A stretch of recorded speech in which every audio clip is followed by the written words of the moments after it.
السلام عليكم ورحمة الله وبركاته.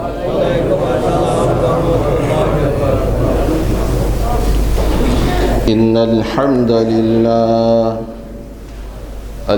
لله نحمده ونستعينه ونستغفره ونؤمن به ونتوكل عليه ونعوذ بالله من شرور أنفسنا ومن سيئات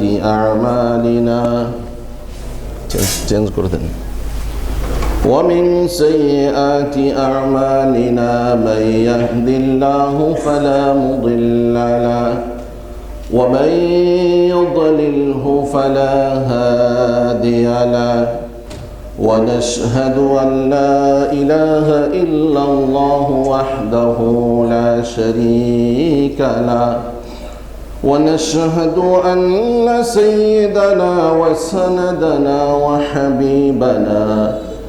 وحبيب ربنا وأولانا ومولانا محمدا عبده ورسوله. أما بعد فأعوذ بالله من الشيطان الرجيم. بسم الله الرحمن الرحيم.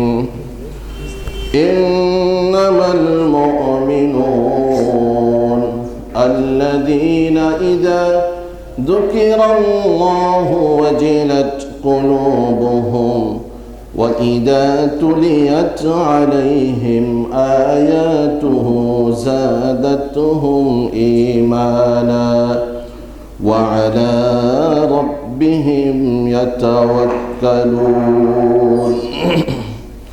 الذين يقيمون الصلاة ومما رزقناهم ينفقون أولئك هم المؤمنون حقا لهم درجات عند ربهم ومغفرة ورزق كريم. إن الله وملائكته يصلون على النبي يا أيها الذين آمنوا صلوا عليه وسلموا تسليما. اللهم صل على محمد وعلى آل محمد كما صليت على إبراهيم وعلى آل إبراهيم إنك حميد مجيد. اللهم بارك على محمد وعلى آل محمد كما باركت على إبراهيم وعلى آل إبراهيم إنك حميد مجيد. سبحانك لا علم لنا إلا ما علمتنا إنك أنت العليم الحكيم. جزى الله عنا محمدا بما هو أهله. رب اشرح لي صدري ويسر لي أمري واحلل عقدة من لساني يفقه قولي. اللهم بارك لنا في رجب وشعبان وبلغنا رمضان. الحمد لله উপস্থিত হযরত উলামায়ে কেরাম, সম্মানিত মুসল্লিয়ানে কেরাম এবং উপরে অবস্থানরত আমাদের বোনেরা, সর্বপ্রথম মহান রব্বুল আলামিনের দরবারে লাখ কোটি শুকরিয়া আদায় করছি, যিনি আমাদেরকে অত্যন্ত ভালোবেসে মায়া করে মোহাব্বত করে সবচাইতে মহামূল্যবান নিয়ামত যেটা, সেই নিয়ামত দিয়ে ধন্য করেছেন। সবাই বলি আলহামদুলিল্লাহ। সাথে সাথে সালাত এবং সালামের হাদিয়া প্রেরণ করছি যিনি আমাদেরকে সিরাতে মুস্তাকিমের পথ প্রদর্শন করেছেন, আল্লাহ তাআলা সাইয়্যিদুল মুরসালিন রাহমাতুল লিল আলামিন শফিউল মুযনিবিন মুহাম্মদুর রাসূলুল্লাহ সাল্লাল্লাহু আলাইহি ওয়াসাল্লামকে জান্নাতের সর্বোচ্চ সম্মানে সম্মানিত করুন। সবাই বলি আমিন। সম্মানিত ভাইরা, আমরা গত শুক্রবারে আলোচনার টপিক আগ থেকেই আমার নির্বাচিত ছিল যে 2026 সালে আমাদের পরিকল্পনা, অর্থাৎ কিভাবে আমরা এই 2026 সালকে আমরা কাটাবো, আমল করব এই বছরে, এই বছরকে কিভাবে আমরা অতিবাহিত করব। প্রসঙ্গক্রমে আমরা দানের বিষয়টির দিকে গিয়ে আমরা আপনাদেরকে সাদাকার জন্য, দানের জন্য উদ্বুদ্ধ করেছিলাম।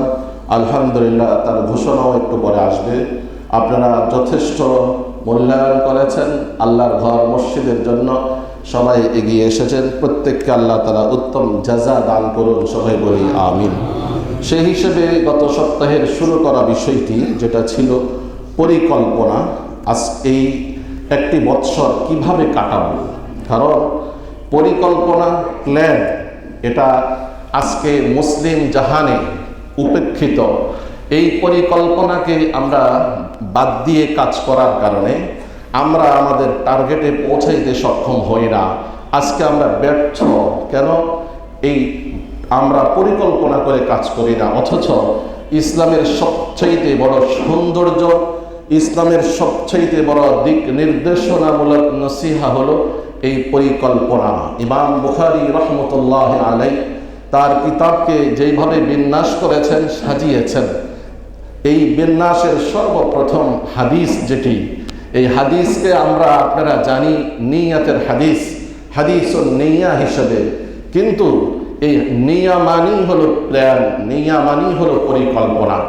আজকের বহির্বিশ্ব যাদেরকে আমরা উন্নত দেশ হিসেবে জানি, যাদের উন্নতির দিকে আমরা মাথা উঁচু করে তাকাই, দেখি, যাদের উন্নতির প্ল্যানগুলোকে আমরা নিজেদের জন্য আদর্শ হিসেবে গ্রহণ করার চেষ্টা করি, তারাও যদি আপনি ভালো করে দেখেন, তাদের জীবনে এই উন্নতির পিছনে একটি মাত্র কারণ, সেটি হলো তারা প্ল্যান করে আগায়, পরিকল্পনা করে কাজ করে, এবং এই পরিকল্পনা অনুযায়ী কাজ করতে গিয়ে নিজের স্বার্থকেও জলাঞ্জলি দেয়। অনেক সময় আপনি শুনলে অবাক হবেন যে এই ইহুদি খ্রিস্টান এরা এই আগামী 5 বছরের জন্য প্ল্যান করে না, এরা করে আগামী 1000 বছরের পরে কি হবে, এরা 200 বছর পরে কি হবে, এই দেশ থেকে আগামী 50 বছর পরে এই মুসলমানকে কিভাবে নিধন করা যায়, এরকম প্ল্যান করেই তারা কাজ করে। ফলে তারা হয়তো দেখে না, কিন্তু পরবর্তী জেনারেশন এসে তাদের ওই পূর্বের পরিকল্পনা অনুযায়ী কাজ করার কারণে তখন তারা সাকসেস হয়, আর আমরা এই পরিকল্পনাকে পরিহার করার কারণে আমরা ব্যর্থ হই। অথচ আল্লাহ রাসূল সাল্লাল্লাহু আলাইহি ওয়াসাল্লাম অত্যন্ত সংক্ষিপ্তভাবে এই হাদিসুন নিয়ার মাধ্যমে আমাদেরকে অনেক বড় সবক দিয়ে গেছেন, শিক্ষা দিয়ে গেছেন। হে আমার উম্মত, পরিকল্পনা করে কাজ করবে, তাহলে তোমার কাজ শতভাগ সফল হবে, সাকসেসফুল হবে।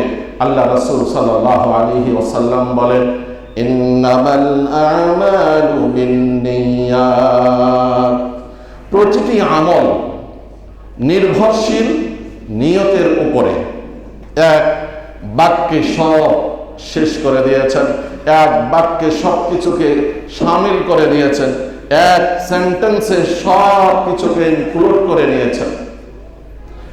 ইন্নামাল আমাল, আমাল এটি আমালুন শব্দের বহু বচন। আমল মানে কাজ। এটা ভালো কাজকেও আমল বলে, খারাপ কাজকেও কি বলে? আমল বলে। যদিও বা আমরা সচরাচর ভালো কাজগুলোকে আমল বলি, কিন্তু এটা আরবরা খারাপ কাজকেও আমল বলে এবং ভালো কাজকেও আমল বলে। যেমন সূরা জিলজালের শেষের আয়াত, فَمَن يَعْمَلْ مِثْقَالَ ذَرَّةٍ خَيْرًا يَرَهُ, যে যাররা পরিমাণ ভালো আমল করবে সে এটাও পরকালে দেখতে পাবে। وَمَن يَعْمَلْ مِثْقَالَ ذَرَّةٍ شَرًّا يَرَهُ, আর যে যাররা পরিমাণ খারাপ আমল করবে। তাহলে বোঝা গেল আমল আরবি শব্দ ভালোর জন্য ব্যবহার হয়, খারাপের জন্য ব্যবহার হয়। রাসূল এক কথাই বলে দিয়েছেন, সকল কাজ ভালো হোক খারাপ হোক নিয়তের উপরে ডিপেন্ডেন্ট, নিয়তের উপরে নির্ভরশীল। আর এই নিয়তকেই বলা হয় প্ল্যান, পরিকল্পনা। এই জন্য আমাদের বছরের শুরুতে পরিকল্পনা করতে হবে, অন্ততপক্ষে 2026 সালকে আমি কিভাবে কাটাবো, কিভাবে এই বছরটা অতিবাহিত করলে আমার রব আমার উপরে খুশি হবেন, সন্তুষ্ট হবেন। আমরা খুব সংক্ষিপ্তভাবে 5টা পয়েন্টের মাধ্যমে এই 2026 সালের পরিকল্পনাকে আমরা ব্যক্তিগতভাবে সাজাইতে পারি। 1 নাম্বার আমাদের ঈমানের নবায়ন, 2 নাম্বার কোরআনের সাথে সুসম্পর্ক, 3 নাম্বার ফরজিয়াত ফরায়েজগুলো যথাযথভাবে আদায় করা, 4 নাম্বার লেনদেন মুআমালাত।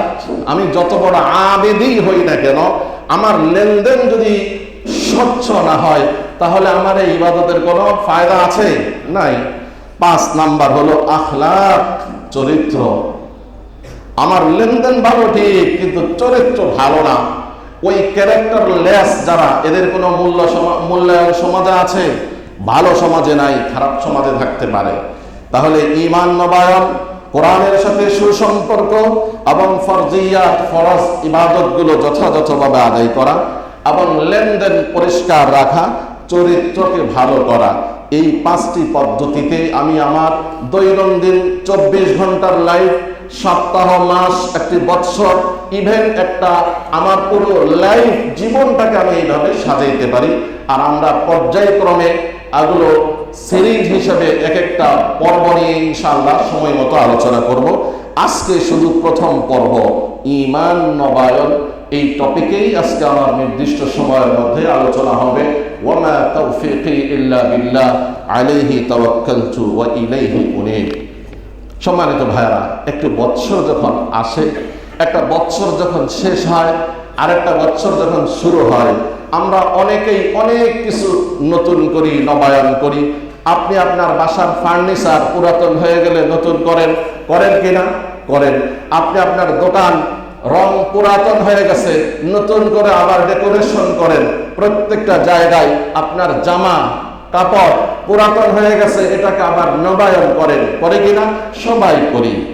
আমরা যে ঈমান গ্রহণ করেছি, আমাদের এই ঈমানও কি মাঝে মাঝে পুরাতন হয় কিনা? আমাদের এই ঈমানও কি মাঝে মাঝে হ্রাস হয় কিনা? আমাদের এই ঈমান ও মাঝে মাঝে গুণে ধরে কিনা? ইসলাম বলে হ্যাঁ, এই ঈমান মাঝে মাঝে কমতে থাকে। আল ঈমানু ইয়াজিদু ওয়া ইয়ানকুসু, ঈমান কখনো বাড়তে বাড়তে পাহাড় পরিমাণ, হিমালয় পরিমাণ হয়ে যায়, আবার এই ঈমান কমতে কমতে কখনো একেবারে জিরো পর্যায়ে চলে যায়। এই জন্য ঈমানকে নবায়ন করতে হবে। আল্লাহ রাসূল সাল্লাল্লাহু আলাইহি ওয়াসাল্লাম বলেন, ইন্নাল ঈমানা লা ইয়াখলাকু ফি জাওফি আহাদিকুম, যে ঈমান তোমাদের প্রত্যেকের মধ্যে যে ঈমান আছে এটা অবশ্যই পুরাতন হয়ে যায়। তারপরে কামা ইয়াখলাকুস সাওবু, যেরকম ভাবে কাপড় পুরাতন হয় সেরকম ভাবে ঈমানও পুরাতন হয়। তাহলে কি করতে হবে? ফাসআলুল্লাহ আন ইউজাদ্দিদাল ঈমান ফি কুলুবিকুম, অতএব তোমরা আল্লাহর কাছে প্রার্থনা করো, আবেদন করো, দোয়া করো যেন আল্লাহ তাআলা তোমাদের ঈমানকে নবায়ন করে দেন তোমাদের কলবের মধ্যে। মুসনাদে আহমদ 14,902 নম্বর হাদিস।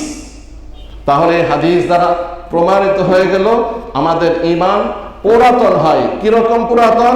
আমাদের শরীরের কাপড় যেরকম পুরাতন হয়, এইভাবে আমাদের ঈমানও কি হয়? পুরাতন হয়। এই ঈমানকে নবায়ন করতে হবে।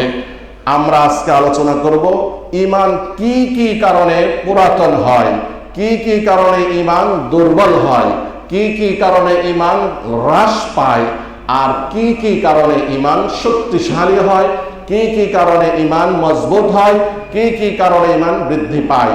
এই বিষয়গুলো আমাদের আলোচনায় ইনশাআল্লাহ আজকে স্থান পাবে। সম্মানিত ভাইরা, ঈমান এটা কি জিনিস? ঈমান আরবি শব্দ, যার অর্থ হলো বিশ্বাস করা। আল ঈমানু আত-তাসদীক, ঈমান হলো বিশ্বাস করা।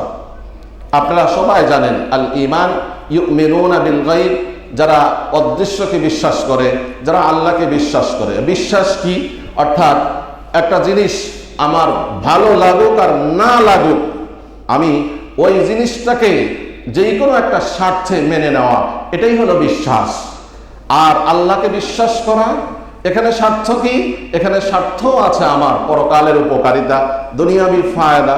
কারণ আল্লাহ তাআলা আমার খালেক, আল্লাহ তাআলা আমার স্রষ্টা, তিনি আমার ক্রিয়েটর। অতএব তাকে তো আমাকে বিশ্বাস করতেই হবে। পৃথিবীতে খুব কম মানুষ আছে যারা নিজের স্রষ্টাকে বিশ্বাস করে না। হ্যাঁ, অনেকেই আছে স্রষ্টাকে বিশ্বাস করে, তবে স্রষ্টার সাথে আবার শিরিক করে। এই মুশরিকের সংখ্যা সবচেয়ে বেশি। একেবারে আল্লাহকে আল্লাহ নাই, there is a no god, এখানে কোনো প্রভু বলতে কেউ নেই, স্রষ্টা বলতে কেউ নেই, এরকম প্রবক্তা খুব কম, যাদেরকে আমরা বলি নাস্তিক। আমার ভাইরা, আজকে আমাদের সমাজে আমরা অনেকেই, অনেক বিদ্বান, অনেক আলিম, অনেক শিক্ষিত ভাইরা অন্যকে ঘায়েল করে নাস্তিক বলে। আসলে দেখবেন যারা কাফের তারাও নাস্তিক না।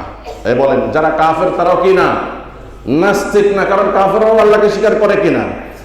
وَلَئِنْ سَأَلْتَهُمْ مَنْ خَلَقَ السَّمَاوَاتِ وَالْأَرْضَ فَسَيَقُولُونَ اللَّهُ। হে নবী, আপনি যদি কাফেরদেরকে প্রশ্ন করেন এই আসমান জমিন কে সৃষ্টি করেছে, তখন কাফেররা বলবে ফাসায়াকুলুনা আল্লাহ, যে অবশ্যই এই আসমান জমিনের সৃষ্টিকর্তা যিনি, তিনি হলেন আল্লাহ। তাহলে বোঝা গেল কাফেরদেরকে নাস্তিক বলা এটাও ঠিক না। কারণ ওরা তো আল্লাহ অস্তিত্বকে স্বীকার করে, সাথে সাথে অতিরিক্ত আল্লাহর সাথে শরীক করে। তো যাই হোক, ঈমান তিনটি জিনিসের সমন্বয়। একটি হলো তাসদীক বিল জিনান, অন্তর থেকে বিশ্বাস করা। আমার অন্তরে যে আল্লাহর বিশ্বাস আছে, এটার প্রমাণ কি? ইকরার বিল লিসান, মুখে প্রকাশ করতে হবে। আচ্ছা, আমি মুখে প্রকাশ করছি, তাহলে আমার মুখের প্রকাশ আর আমার দিলের অবস্থা দুটি কি সমান না বেশ কম আছে? যদি বেশ কম হয় তাহলে সে মুনাফিক, আর যদি সমান থাকে তাহলে সে মুসলিম। ওই প্রমাণের পদ্ধতি কি? প্রমাণের পদ্ধতি হলো আমাল বিল আরকান, অঙ্গ প্রত্যঙ্গ দ্বারা আমল করে প্রকাশ করা। যে আমি মুখে বলি আমার আল্লাহ আমার রব, অতএব আমি তার হুকুম সালাতের মাধ্যমে আদায় করছি। আমি বলি আমার আল্লাহ আমার রব, অতএব আমি তার বিধান যাকাত প্রদানের মাধ্যমে আদায় করছি। আমি বলি আমার আল্লাহ আমার রব, তাহলে মাহে রমাদানে সিয়াম পালনের মাধ্যমে আমি তার বিধান প্রয়োগ করছি। এইভাবে আমল বিল আরকান, অঙ্গ প্রত্যঙ্গ দ্বারা আমলগুলোকে প্রকাশ করা, এই হলো ঈমান। সম্মানিত ভাইরা, এই ঈমান এটা কত বড় দৌলত, এটা কত বড় আল্লাহর মহান খাস বিশেষ নিয়ামত, এটা কি আমরা জানি? মাঝে মাঝে একটু একটু ফিকির করা দরকার যে ঈমান এটা কত বড় সম্পদ। পৃথিবীতে যত মানুষ আছে তার ভিতরে আল্লাহ তাআলা বিশেষ করে যাদেরকে ভালোবাসেন তাদেরকে এই ঈমানের মতো মহান দৌলত দান করেছেন। বলেন আলহামদুলিল্লাহ। পৃথিবীতে ঈমানদারের সংখ্যা বেশি না বেঈমানের সংখ্যা বেশি? বেঈমানের সংখ্যা বেশি। একটা ক্লাসে 1000 স্টুডেন্ট আছে, সেখান থেকে ক্লাস টিচার মাত্র 200 জনকে তাদের একটা পছন্দের জিনিস দিয়েছেন, পুরস্কৃত করেছেন, বাকি 800 স্টুডেন্ট বঞ্চিত হলো।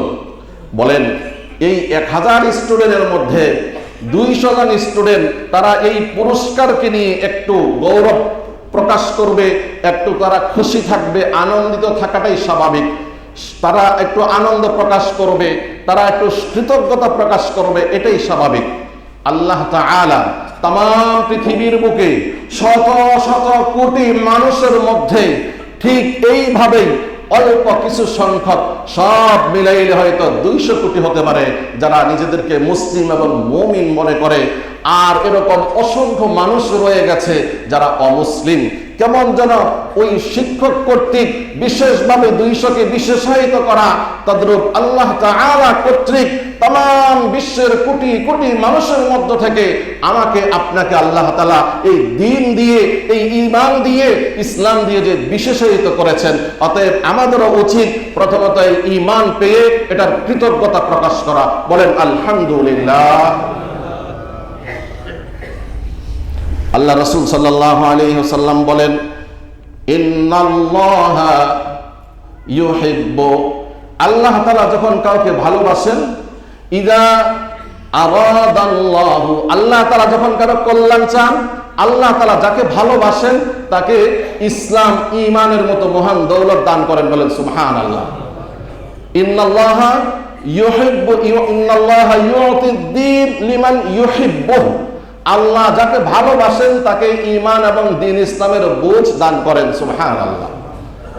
আর ওয়া ইন্নাল্লাহা ইউতিদ দুনিয়া লিমান ইউহিব্বুহু ওয়া মান লা ইউহিব্বুহু, আল্লাহ তাআলা দুনিয়া সবাইকে দেন, যাকে ভালোবাসেন তাকেও দুনিয়া দেন, যাকে ভালোবাসেন না তাকেও দুনিয়া দেন।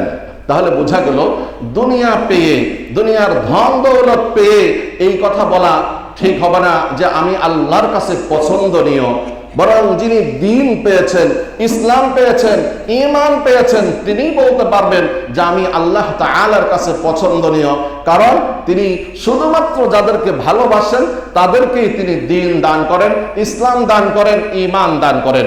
অতএব আমরা নির্দ্বিধায় বলতে পারি আমরা সবাই আল্লাহ তাআলার কাছে শুধু পছন্দের না, অনেক বেশি পছন্দের, অনেক বেশি পছন্দের। এই জন্যই মাঝে মাঝে আমরা বলি, হে আল্লাহ, আপনি আমাদেরকে ভালোবাসছেন, আপনি আমাদেরকে ভালোবেসে যথাসময়ে আপনার ঘরের মেহমান বানিয়েছেন। আমার ভাইরা, আল্লাহ তাআলা যেই পরিমাণ আমাদেরকে ভালোবাসেন, আমরা তার 1000 ভাগের 1 ভাগও আল্লাহ তাআলাকে ভালোবাসতে পারি না। আল্লাহ তাআলা আমাদেরকে সবচেয়ে বেশি ভালোবাসেন। দুনিয়াতে তো কেউ আমার মতের সাথে না মিললে আমি তাকে বয়কট করি, দুনিয়াতে তো কেউ আমার বিধান পালন না করলে আমি তাকে বর্জন করি, কিন্তু আল্লাহ তাআলা, আমরা কত দৈনন্দিন আল্লাহর কত বিধানকে উপেক্ষা করে চলছি, আল্লাহ তাআলার সাথে কত নাফরমানি করছি, তারপরেও আল্লাহ তাআলা আমাদেরকে বর্জন করেন না, বয়কট করেন না। এই জন্য এক কবি এইভাবে বলছেন যে যিনি তার শত্রুদেরকেও বর্জন করেন না, তিনি তার দোস্তদেরকে কিভাবে বর্জন করবেন? বলেন সুবহানাল্লাহ। আল্লাহ তাআলা কাফেররা আল্লাহর শত্রু, তাদেরকে তিনি বয়কট করেন না, তাদেরকে তিনি তাদের ভরণ পোষণ বন্ধ করেন না। তো যে আল্লাহ তাআলা শত্রুদেরকেও সবকিছু সরবরাহ করেন, সে আল্লাহ যারা তার পছন্দের, তাদেরকে কিভাবে তিনি বর্জন করবেন? তিনি করেন না। অতএব আমাদের উচিত হবে এই আল্লাহ তাআলার সাথে মধুর সম্পর্ক, সুসম্পর্ক কায়েম করা। সম্মানিত ভাইরা, আল্লাহ তাআলার সাথে সম্পর্ক কায়েম হলে কি হবে? আল্লাহ তাআলার সাথে সম্পর্ক কায়েম হলে ঈমানের স্বাদ আসবে, আমলের স্বাদ আসবে। মসজিদে আসার আগেই যাওয়ার চিন্তা আসবে না, বরং কোথাও গেলে চিন্তা থাকবে কিভাবে মসজিদে যেতে পারি। আল্লাহ তাআলার সাথে যখন সম্পর্ক ভালো হবে, তখন এইভাবে বেশি বেশি ইবাদত বন্দেগী করতে আগ্রহ তৈরি হবে। আর যদি আল্লাহ তাআলার সাথে সম্পর্ক দুর্বল হয়, তখন ইবাদতে উদাসীনতা আসবে, তখন ইবাদতে কোনো স্বাদ আসবে না, তখন এরকম ভাবে মসজিদের পরিবেশ ভালো লাগবে না। তাই আল্লাহ তাআলার সাথে সম্পর্ক কায়েম করতে হবে। আল্লাহ তাআলার সাথে কিরকম সম্পর্ক করতে হবে? যেরকম আল্লাহ তাআলা আমাদের সাথে সম্পর্ক করেছেন, তিনি যেভাবে আমাদেরকে ভালোবেসেছেন, আমাদের ভালোবাসার চেষ্টাটাও সেরকম হইতে হবে। সম্মানিত ভাইরা, দেখেন আমরা অনেক সময় একজন আরেকজনকে ভালোবাসি বলি, কিন্তু ভালোবাসা যদি ভালোবাসার মতো না হয়, ভালোবাসা যদি দিল থেকে না হয়, তখন ওই ভালোবাসার মাধ্যমে ভালোবাসা তো বৃদ্ধি পায় না, বরং ঘৃণা তৈরি হয়। আপনার ওয়াইফ বলেন যে তুমি তো আমাকে ভালোবাসো না, আপনি বলেন কে বলে ভালোবাসি না, তোমাকে তো সবচেয়ে বেশি ভালোবাসি। বলে প্রমাণ কি? তখন আপনি প্রমাণস্বরূপ এক গ্রাস, এক লোকমা খাবার তার মুখে তুলে দিচ্ছেন, অন্য দিকে তাকায়, এই যে দেখো তোমাকে ভালোবাসছি। আচ্ছা বলেন, এইভাবে যদি তার মুখে আপনি এক লোকমা খাবার তুলে দেন, অন্যদিকে ফিরে গাফলাতের সহিত, তাহলে স্ত্রী কি মনে করবে? এটা কি ভালোবাসা? না, এটা ভালোবাসার নামে প্রতারণা। তদ্রূপ আমার ভাইয়েরা, আমরা যারা আজকে ইবাদত বন্দেগী করছি, এই ইবাদত বন্দেগী এটা দিল থেকে হতে হবে। আপনি যদি আপনার স্ত্রীর মুখে ওই আন্তরিকতার সহিত এক গ্রাস ভাত, এক লোকমা খাবার, সামান্য খাবার যদি আন্তরিকতার সহিত স্ত্রীর মুখে যদি তুলে দিতে পারেন, স্ত্রী বুঝে নাই আমার স্বামী আমাকে ভালোবাসে। আমরা যত ইবাদত বন্দেগী করি, ওই ইবাদত বন্দেগী যদি কল্প থেকে হয়, ওই ইবাদত বন্দেগী যদি অন্তর থেকে হয়, রব্বুল আলামিন বলেন আমার বান্দা আমাকে ভালোবাসে। আর যদি ওই রকম হয় অমুখাপেক্ষী, বিমুখ হওয়ার মতো, আপনার অন্যদিকে খেয়াল করে যদি সালাত আদায় করি, অন্তর থেকে যদি সালাত আদায় না করি, অন্যদিকে খেয়াল করে যদি কোনো আমল করি, আল্লাহ তাআলা ওই রকম অসন্তুষ্ট হন যে তুমি তো আমাকে ভালোবাসো না, তুমি তো আমাকে মুহাব্বত করো না, বরং তুমি আমাকে মুহাব্বতের নামে আমার সাথে প্রতারণা করছো। এই কারণেই আজকে আমরা আল্লাহর সাহায্য থেকে দূরে, এই কারণেই আজকে অমুসলিম আমাদের উপরে টর্চার করে, আর আমরা দোয়া করি কিন্তু আমাদের দোয়া কোনো কাজে আসে না, নিষ্ফল হয়, বিফল হয়ে যায়। সম্মানিত ভাইয়েরা, এই জন্য আল্লাহ তাআলা যেভাবে আমাদেরকে ভালোবাসেন আমরাও ভালোবাসবো। আর এই ভালোবাসার বহিঃপ্রকাশ হবে ইবাদতের মাধ্যমে। ইবাদতগুলো এখন ইখলাসের সহিত হতে হবে, একনিষ্ঠতার সহিত হতে হবে। শুধু তাকে, আল্লাহকে খুশি করার জন্য ইবাদত বন্দেগী করতে হবে। সময় প্রায় শেষের দিকে, আমি আপনাদের সামনে সূরা আনফালের 2টি আয়াত তিলাওয়াত করেছি এই ঈমানের উপরে। সূরা আনফালের 2 এবং 3 নম্বর আয়াত তিলাওয়াত করেছি। এই আয়াতগুলোর প্রথমে অনুবাদ করি, এরপরে আরো কিছু কথা বলবো। আল্লাহ তাআলা বলেন, ইন্নামাল মুমিনুন, নিশ্চয়ই প্রকৃত মুমিন তারা, আল্লাযীনা ইযা যুকিরাল্লাহু ওয়াজিলাত কুলুবুহুম, যাদের সামনে আল্লাহর আলোচনা হইলে তাদের অন্তর শিহরিয়ে ওঠে, তাদের কল প্রকম্পিত হয়, তাদের অনেক ভালো লাগে, আমলের স্পৃহা তৈরি হয়, আমলের শৌক যোগ পয়দা হয়। কি বলেন? এই যে কথাগুলো বলছি, আমাদের ইমানি সেন্টিমেন্টাল অনেকটা ইমপ্রুভ হয়েছে কিনা? যদি হয় তাহলে কোরআন তো সত্যই আমি লাইনে আছি, আর যদি না হয় তাহলে আমাকে হসপিটালাইজড করতে হবে। মানে আমি এত রুগ্ন হয়ে গেছি যে এটা আমার ভিতরে ঢুকছে না, আমাকে আগে আমার ভিতরে থেকে কিছু জিনিস বের করতে হবে, বের করার পরে তারপরে এগুলো আমাদের শরীরের ভিতরে ঢুকবে। আল্লাহ তাআলা বলেন, ওয়াইদা যুকিরাল্লাহু ওয়াজিলাত কুলুবুহুম ওয়াইদা তুলিয়াত আলাইহিম আয়াতুহু, যখন আল্লাহর তেলাওয়াত, আল্লাহ তাআলার কালামের তেলাওয়াত, আয়াত কিংবা আল্লাহ তাআলার নিদর্শনাবলী মুমিনদের সামনে আলোচিত হয়, যাদাতুহুম ঈমানা, তাদের ঈমান বৃদ্ধি হয়, বলেন সুবহানাল্লাহ। আর তারা আল্লাহ তাআলার প্রতি ভরসা করে, ওয়া আলা রাব্বিহিম ইয়াতাওয়াক্কালুন, তারা আল্লাহ তাআলার প্রতি সর্ব অবস্থায় ভরসা করে। সম্মানিত ভাইরা, তাহলে এই যে ঈমান, এটা সবচেয়ে মহান দৌলত আল্লাহ তাআলা আমাদেরকে চাওয়া ব্যতীত দান করেছেন। এই ঈমান পুরাতন হয়, এই ঈমানকে নবায়ন করতে হয়। এবার আমরা যাচ্ছি সেদিকে যে কি কি কারণে এই ঈমানগুলো দুর্বল হয়, তারপরে আমরা আলোচনা করব যে কারণে ঈমানগুলো শক্তিশালী হয়। প্রথম কারণ হলো গুনাহ। প্রথম কারণ কি? গুনাহ। আমরা কেউ এরকম আছি একেবারে গুনাহ মুক্ত, কেউ দাবি করতে পারবো না। যদি আল্লাহ তাআলা কাউকে এই বিশেষ গুণ দেন আলহামদুলিল্লাহ, কিন্তু যাকে দিয়েছেন তিনিও এই কথা দাবি করে বলতে পারবেন না যে আমার গুনাহ নাই। যদি আল্লাহ তাআলা কাউকে হেফাজত করেন, আল্লাহ তাআলা আমাদের সবাইকে গুনাহ থেকে হেফাজত করেন, বলি আমিন।